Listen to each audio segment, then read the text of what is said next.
C'est un hôtel de luxe, pas une auberge, se moqua le réceptionniste, jusqu'à la révélation.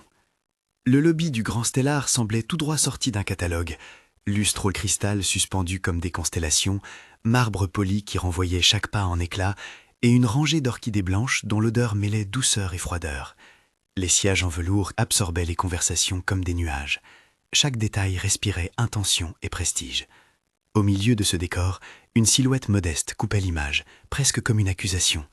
Une femme aux vêtements simples, un sac usé, des tongs discrètes qui claquaient doucement sur le sol parfait. Elle avançait sans hâte, comme si elle appartenait à un autre paysage. Les regards tombèrent en chutes successives. D'abord un frisson de curiosité, une cliente qui ne correspondait pas à la vitrine, puis vite un jugement imposteur, affûté et léger. Des sourires retenus, des têtes qui se tournent, des chuchotements comme un rideau qui se ferme. On voit tout en un instant. Cette seconde où l'on mesure, où l'on catégorise, où l'on décide si quelqu'un mérite le service qu'on s'honore de vendre. Elle se tint devant le comptoir. Le réceptionniste, costume impeccable, badge centré, cheveux laqués, leva les yeux. Son sourire était un geste calibré, professionnel, jusqu'à ce qu'il glisse vers la condescendance. Il y avait dans sa posture une certitude presque confortable. Il savait qui avait sa place ici et qui ne l'avait pas. Ses doigts pianotèrent sur le clavier comme pour scander sa supériorité. La femme posa calmement son sac et dit son nom. Pas de plainte, pas de voix tremblante, juste une demande simple, comme celle de toute personne. J'ai une réservation pour ce soir. Le ton était clair, neutre. Le regard du réceptionniste s'attarda sur les tongs, sur le sac, sur la coupe de cheveux. « Peut-être que vous vous êtes trompée d'hôtel, madame, » répondit-il, avec cet accent de pièce publique où l'on raille plus qu'on n'ose offenser. Son ton fit naître un rire étouffé, une onde dans le lobby. Des épaules se détendirent, des chuchotements s'accélérèrent. Les secondes s'étirèrent, et dans l'air y virait à la fois le parfum des orchidées et l'odeur moins noble d'un jugement collectif. Qu'auriez-vous fait à sa place? Dites-le en commentaire. Le réceptionniste ne se contenta pas de suggérer l'erreur. Il chercha la note qui confirmerait sa supériorité. Le Grand Stellar est un hôtel de luxe, madame. Peut-être faites-vous erreur, ou... Il laissa planer l'insinuation. Les mots choisis étaient des poignards polis. La petite audience autour du comptoir se fit plus dense. On voulait voir la chute, la faute, l'erreur que l'on pourrait moquer. Elle répéta sa réservation. Le réceptionniste pianota. Il fit semblant de fouiller le système, des idées. Encore plus cruel que l'insulte, l'indifférence organisée. « Je ne la trouve pas, dit-il, haussant les sourcils d'un air qui signifiait « Vous me gênez ». Une cliente à proximité chuchota pour s'assurer de participer. Peut-être qu'elle dort dans une auberge. Un écho de rire parcourut l'espace. Le geste était petit, banal, mais il sonnait comme une mise à l'écart. La femme resta immobile. Son regard n'était pas vide. Il observait, enregistrait.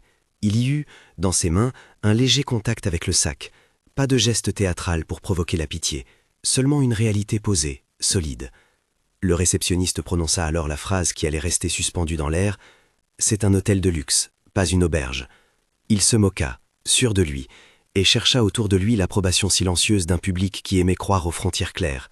Les rires s'intensifièrent, des têtes se penchèrent, les murmures devinrent une petite symphonie de commérage. Mais derrière la scène, quelque chose se déplaçait, un silence en train de se constituer, comme quand on sent que l'histoire va basculer. C'est alors que la porte du lobby s'ouvrit à nouveau et livrait un homme à l'allure préoccupée, M. Augusto, le directeur général.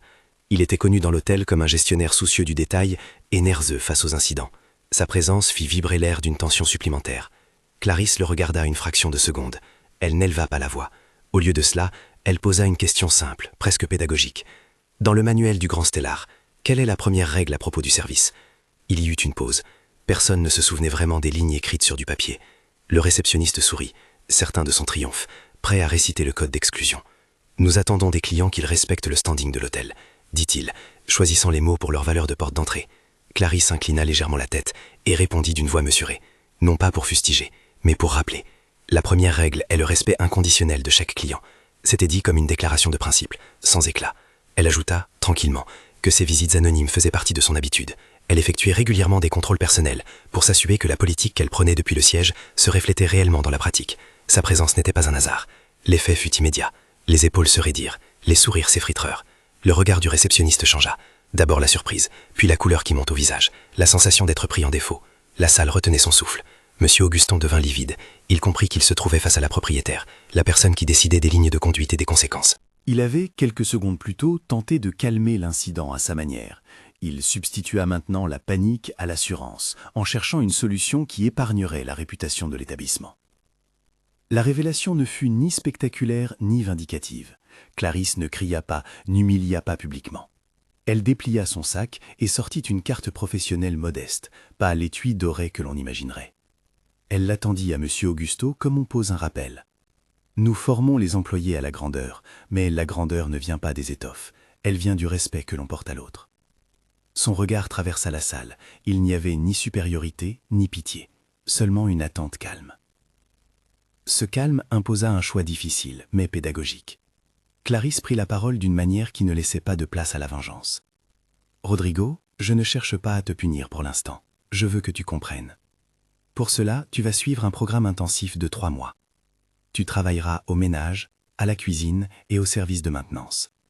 Tu serviras sans distinction, tu nettoieras après les clients, tu prépareras les plats et tu répareras ce qui doit l'être. Tu apprendras le service par le service. » Sa décision était claire.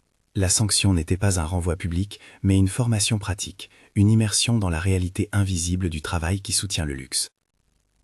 Les réactions furent multiples. Un murmure d'approbation monta d'un coin du lobby.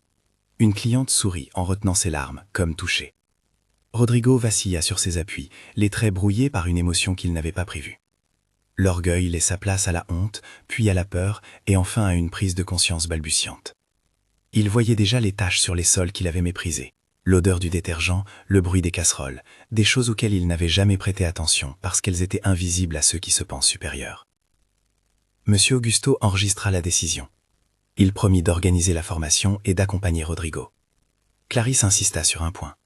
La réussite ne serait pas mesurée par l'obéissance silencieuse, mais par le changement de comportement. À la fin de ces 3 mois, nous reparlerons. Si tu as compris le sens du service, tu reprendras ton poste.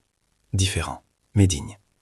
Si tu n'as rien appris, alors nous envisagerons d'autres mesures.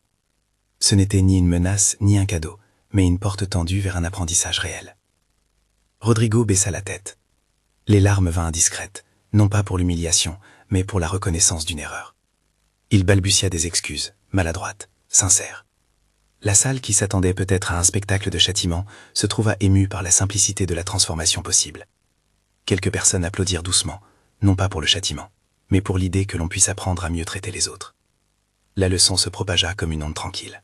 Les regards se firent plus humbles, les commérages s'éteignirent devant la logique du geste, corrigés par l'apprentissage plutôt que par l'exclusion.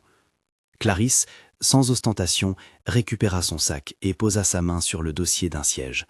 Avant de partir, elle jeta un dernier regard au lobby, aux orchidées et aux reflets du marbre. Puis elle s'éloigna, toujours en tongs, comme si elle emportait avec elle la preuve que la cohérence est parfois simple, pratiquer ce que l'on prêche. Le vrai luxe, conclurent ceux qui avaient assisté à la scène, n'était pas dans les chandeliers, ni dans les sols brillants. Il était dans la manière dont on traitait une personne qui entrait par la porte, quelle que soit son apparence. Le grand Stellar avait rappelé, en une matinée, que l'étoffe la plus précieuse est la dignité offerte aux autres. Si cette histoire vous parle, abonnez-vous et laissez un like. Partagez-la avec quelqu'un qui a besoin d'entendre que la vraie grandeur commence par le respect de chacun.